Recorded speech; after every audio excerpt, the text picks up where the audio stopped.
What's going on, guys? This is Ryan with RK Outpost, and we know that you have to take critic reviews with a grain of salt these days because so many of these people out there are activists who will only give a certain score to a movie if it matches their political ideology. But when you make a film that is meant to pander to these people, to the woke critics, and then it does this, it's hilarious, especially when LeBron James is involved in a movie that had no reason to be made, but was made anyway. And we're talking about Space Jam 2: The Lost Legacy, the sequel to the 1996 movie Space Jam. Now, if you're not a sports fan, you might not really know too much about LeBron James other than you've heard he's a really good basketball player. LeBron James is one of the most hated people in sports because he is a liar, he is a disingenuous piece of shit, he is a woke loser who shoves identity politics into everything and has destroyed the NBA. If you think I'm just kidding about him being the most hated player in the NBA,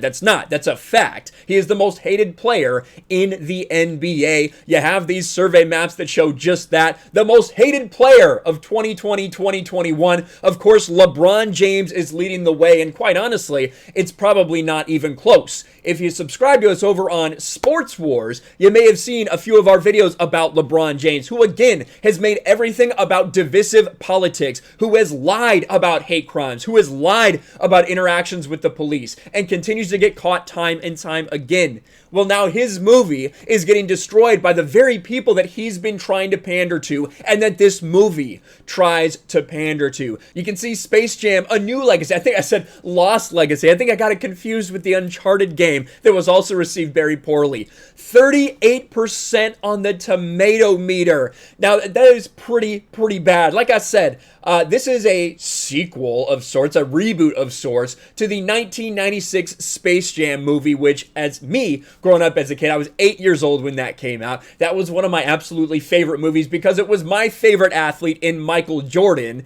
mixed with Looney Tunes characters. And of course, you know, it's not made for everybody. It's made for adults to kind of watch along with their kids and get a laugh at some things. But it was a movie made in 1996 that blended real life with animation. But even that movie has been received better than this movie, which is meant to pander to people. Look at just some of these headlines. Space Jam: A New Legacy is a bloated mess with shameless plugs to other Warner Brothers content.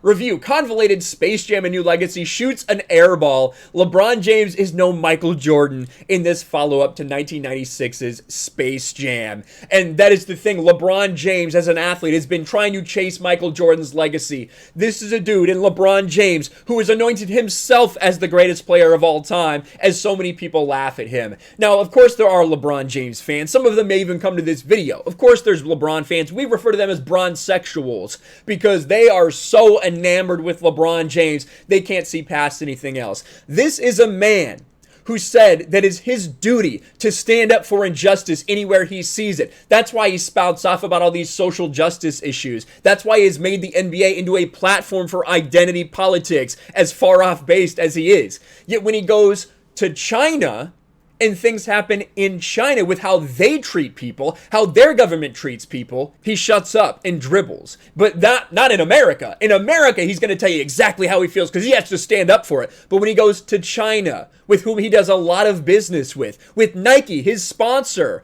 they do a lot of business in China. They have essential slave labor in China to make their shoes for Nike. LeBron James sponsor. He doesn't say anything because he cares way more about money than he does about all this virtue signaling when it's all said and done. And when you look at the things they have done in this movie, they take Lola Bunny and they completely redesign her because they thought she was too over-sexualized. And then the director comes out and shits on fans who criticize him. Where have we heard this before? Oh, this is basically Hollywood nowadays. You have these activists that go in and change something that did not need to be changed. Fans react and they shit on fans for it. Space Jam: A New Legacy director Malcolm D. Lee says fan backlash to film's desexualized Lola Bunny was super weird. And I don't think anyone Well, I shouldn't say that. There are furries out there. There are fucking weirdos out there, a fringe part of society who probably actually are and fantasize about something like this, something sexual with a cartoon character in Lola Bunny. But the vast majority of people had a problem with it because you're sending a message about this character. And of course,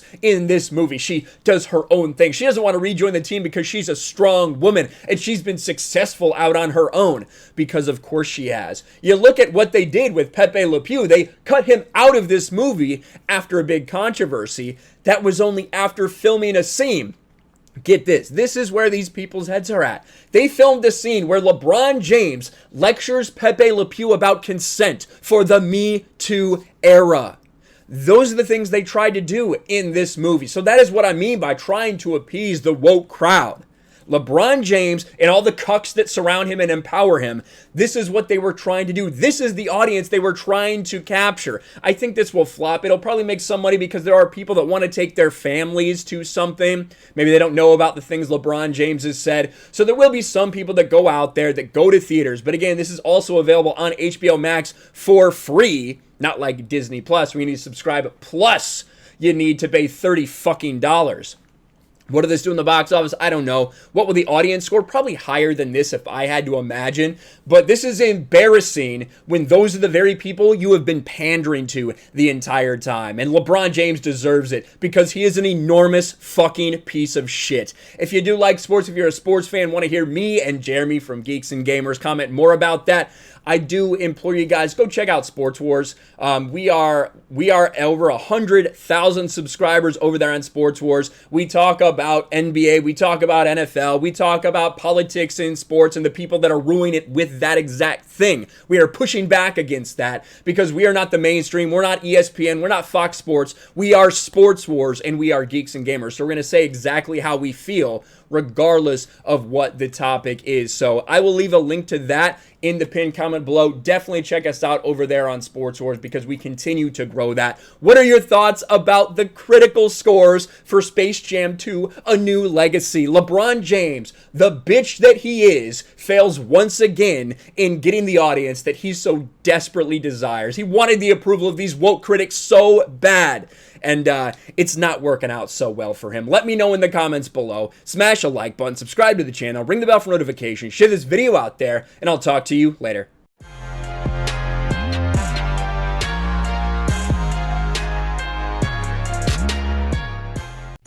Thanks for watching, everyone, and a huge shout out to my patrons. I appreciate you guys so much. Want to follow me on Twitter or Instagram? Check out the description below. You'll find links to my P.O. box and my Patreon as well. And I'll talk to you guys later.